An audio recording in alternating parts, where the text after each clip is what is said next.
O ministro da Infraestrutura, Tarcísio Gomes de Freitas, entregou hoje as obras de reforma e ampliação do terminal de passageiros do Aeroporto Internacional de Foz do Iguaçu, Cataratas, no Paraná. Com o fim dos trabalhos, a capacidade praticamente duplicou, passando de 2,6 milhões para 5 milhões de passageiros por ano. O Aeroporto Internacional de Foz do Iguaçu, Cataratas, integra a 6ª rodada de concessões do governo Jair Bolsonaro, que deve ser realizada até o final de 2020. Os investimentos realizados valorizarão o terminal quando for concedido à iniciativa privada. O terminal recebeu investimento de 42,4 milhões de reais. Dentre as melhorias estão mudanças na área de check-in, nova sala de embarque, expansão dos espaços destinados às aéreas comerciais, novos banheiros, escada rolante, carrosséis de bagagens, elevadores e pontes de embarque. O ministro Tarcísio também assinou a ordem de serviço para início das obras de ampliação da pista. Com a reforma, haverá incremento das cidades atendidas sem escalas, com possibilidade de voos para a América Central e Estados Unidos. Os recursos são oriundos de convênio entre a usina de Itaipu e a Infraero. Para o diretor de operações da Infraero, brigadeiro André Luiz Fonseca, as obras na pista do aeroporto de Foz do Iguaçu devem ter retorno financeiro em um curto espaço de tempo. É retorno na veia, afirmou, se referindo às melhorias de performance do aeroporto após as reformas. Isso aqui é injeção de dinheiro na veia, é retorno na veia. O que nós vamos conseguir captar e melhorar a performance nessa pista retorna como, vamos dizer, teria um payback de 2, 3 anos, traz esse payback de volta desse investimento. Ou seja, é uma coisa extraordinária. Nós temos um compromisso que é da Dalma. Quando é que nós vamos terminar isso? Toda vez que fala do tempo de obra, eu pergunto para eles, quando é que nós vamos terminar isso? 15 meses. 15 meses. Para o ministro Tarcísio, a obra entregue hoje coloca Foz do Iguaçu na rota das principais operadoras de turismo internacional. Segundo o ministro, a reforma trará para a cidade, que já é o segundo destino mais procurado por turistas estrangeiros, voos diretos para a Europa e Estados Unidos. Porque receber mais 600 metros de pista significa fazer a conexão de Foz do Iguaçu direto para a Europa, direto com os Estados Unidos. É o segundo principal destino de turistas estrangeiros no Brasil hoje. Há um interesse muito grande das empresas em operar aqui para Foz do Iguaçu. É um destino cada vez mais procurado e assim será. Então é uma pista que coloca Foz do Iguaçu definitivamente, né, na rota aí das principais operadoras de turismo da Europa, dos Estados Unidos. Então é fundamental para o município essa intervenção que começa no dia de hoje e que vai acabar em abril de 2021. A primeira fase do aeroporto está pronta, afirmou o ministro, quando questionado sobre a realização das obras na pista do aeroporto de Foz. Temos uma equipe profissional e trabalhamos com planejamento, continuou. Aquilo que está planejado vai acontecer, complementou. A primeira fase está pronta, a pista sai também, termina? Você mesmo já respondeu. A primeira fase do aeroporto está pronta. Veja, as obras do Ministério da Infraestrutura começam e terminam. Foi assim como é a fez parada, tem sido assim todos os empreendimentos que nós temos inaugurado para tirar fora. Esse ano vão ser 52 entregas de obra, quase uma por semana. Mais 40 leilões de infraestrutura. Ano passado a gente disse que ia fazer 27, esse ano já fizemos o primeiro. Então começa e termina, tem planejamento, tem profissionalismo. Vou dar um exemplo recente. A gente tinha que refazer a pista do Galeão, do Santo Monte, por uma questão de segurança. A gente ia colocar uma camada porosa de areia. Nos planejamos para isso, transferimos os voos para a pista auxiliar, os voos para o Galeão, e prometemos fazer a obra em 30 dias.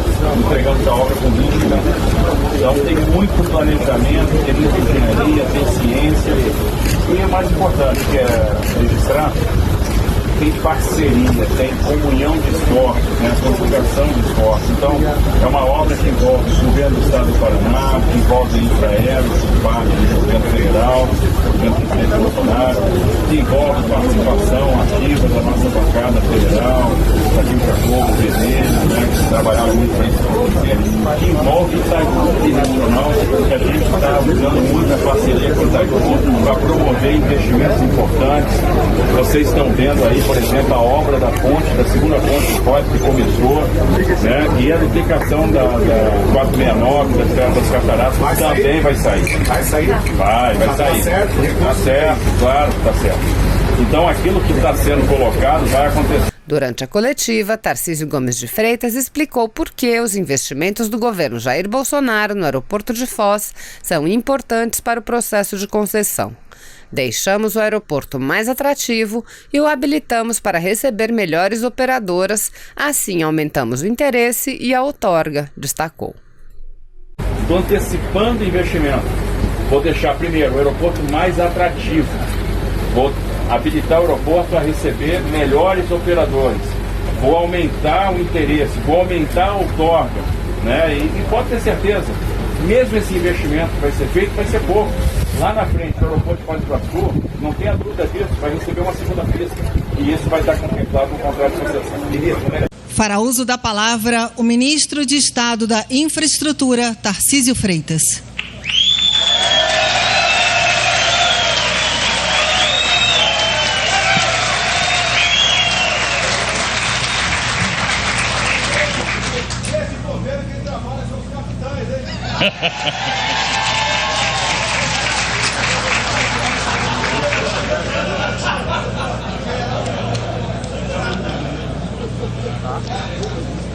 Boa tarde a todos. Presidente Bolsonaro, obrigado. Obrigado por ter me dado essa oportunidade de estar aqui. Obrigado porque aquilo que me dava mais tristeza era ter passado pelo DENIT e não ter concluído a 163. E eu falava isso.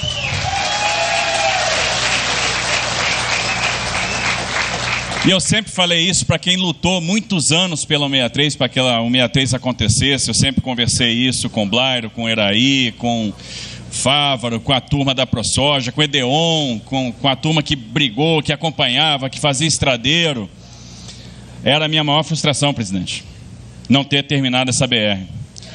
E o senhor me deu a oportunidade de estar aqui com muita coragem, porque se não fosse o senhor, o presidente da República, não seria eu o ministro, e outros ministros do meu perfil não seriam ministros. O senhor teve a coragem para quebrar esse paradigma e me deu essa oportunidade de somar esforços com uma turma de gigantes, uma turma de guerreiros, que no dia de hoje cabe o dever de justiça homenagear. Entramos numa corrida de bastão, recebemos o bastão de quem nos antecedeu, de quem fez esforço, de quem lutou para que essa BR saísse, corremos o melhor que pudemos e a gente um dia vai passar o bastão do Brasil numa situação muito melhor do que a que nós recebemos. Dia de hoje vale a pena voltar um pouco na história, é entrar no túnel do tempo, lembrar daqueles que participaram da implantação na década de 70, lembrar daqueles que foram visionários e que pensaram: o Brasil precisa deslocar sua logística para o norte. Esse é o caminho que vai nos aproximar da Ásia, da Europa e vai tornar os nossos produtos mais baratos e o Brasil competitivo. Aqueles que lutaram, que enfrentaram a floresta, que enfrentaram as intempéries do clima, que enfrentaram a vida selvagem, que se dedicaram para abrir, para implantar essa rodovia. E hoje, presidente, nós temos aqui, ainda no 8º BEC, por exemplo, pessoas que trabalharam na implantação e que agora trabalharam novamente na pavimentação. São heróis, porque acreditaram no Brasil. Heróis como os comerciantes que vieram para cá há muito tempo atrás, que acreditaram que a BR ia sair, como o senhor da Casa Roxa, que acreditou um dia que a BR ia acontecer. Heróis como os caras que saíram lá do sul e vieram ocupar o Mato Grosso, vieram para Nova Mutum, para Sorriso, para Sinop e fizeram a diferença no Brasil.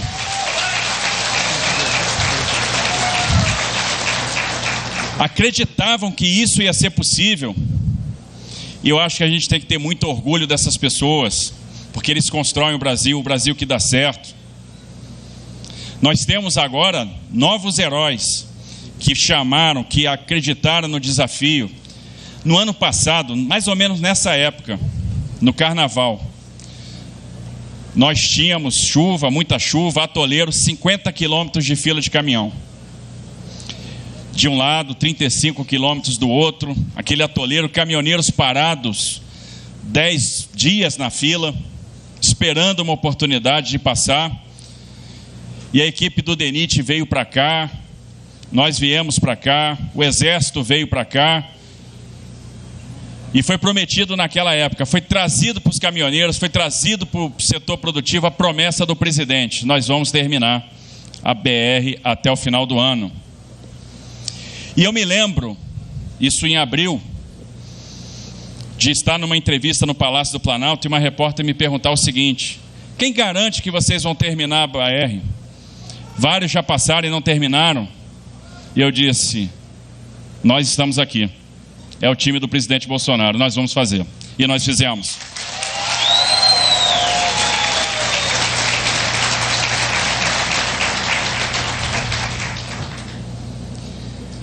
É dia de homenagear quem botou a mão na massa, quem acreditou, quem ficou no sol, na chuva, no final de semana, no dia santo, no feriado, à noite. É hora de homenagear o DENIT, que foi profissional, que tem sido profissional cuidando da nossa infraestrutura. É hora de homenagear o Exército Brasileiro.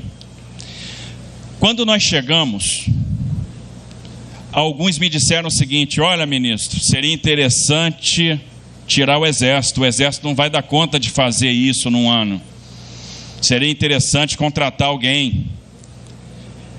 Gente, eu vim da engenharia militar, eu sou oriundo da engenharia do Exército, e eu conheço a engenharia do Exército. A engenharia do Exército vai dar conta, porque ela tem excelência, porque ela tem história, ela tem acervo, e ela fez. Novamente o 8º BEC, com apoio novamente do 9º BEC e de outras unidades. O Exército encarou isso com prioridade.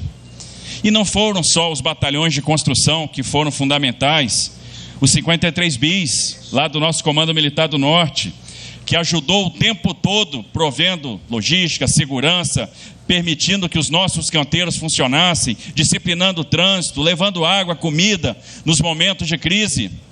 Essa história tem muitos heróis, e no dia de hoje cabe homenagear a todos eles. Cabe homenagear os caminhoneiros que nunca perderam a fé.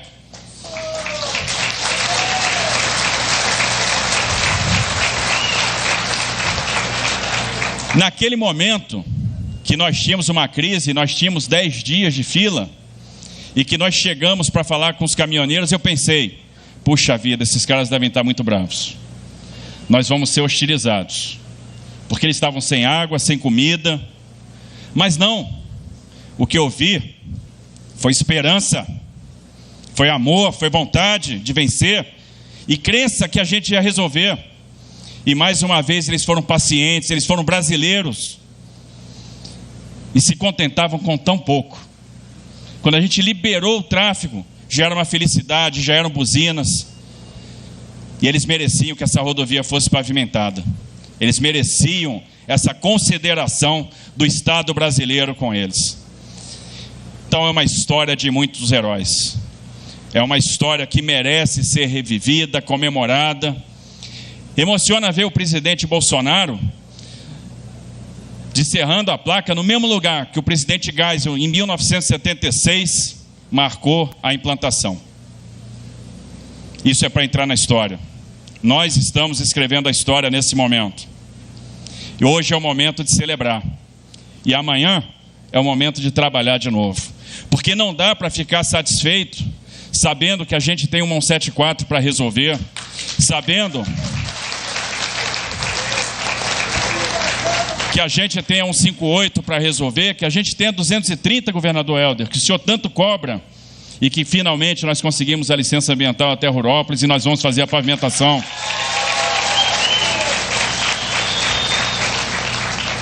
Nós vamos pavimentar um 58, governador Mauro. A gente sabe da luta do senhor por isso.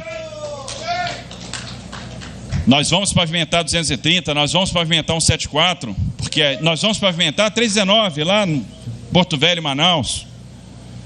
Nós vamos levar o desenvolvimento ao Brasil e vamos fazer a FICO. E vamos assinar o contrato da Ferrovia de Integração do Centro-Oeste esse ano, ligando o Vale do Araguaia à Ferrovia Norte-Sul. Nós vamos trabalhar incansavelmente pela Ferrogrão. é uma união de esforços. Nunca nos faltou apoio das bancadas federais do Estado do Pará e do Estado do Mato Grosso, que quando a gente pede socorro, venham comigo, me acompanhem no TCU, precisamos liberar o empreendimento, nunca nos faltaram, sempre estiveram com a gente.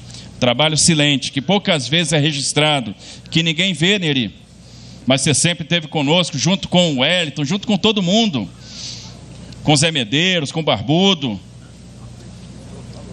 E eu não vou citar mais nomes para não esquecer, não cometer nenhuma injustiça. Zequinha, enfim.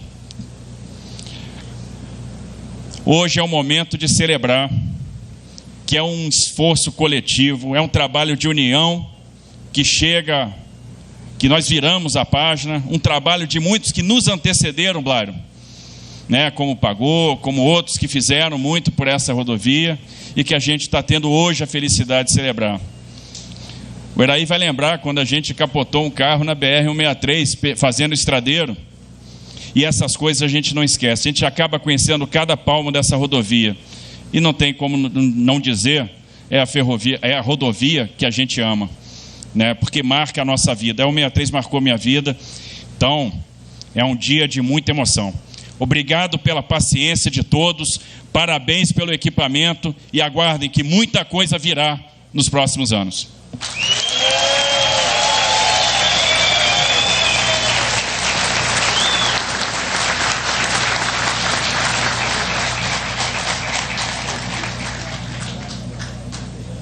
Se você apoia Jair Bolsonaro, curta este vídeo, manifeste a sua opinião e compartilhe para que a vontade do povo brasileiro seja conhecida. Inscreva-se no canal para ter acesso gratuito ao nosso conteúdo. Uma produção Folha Política.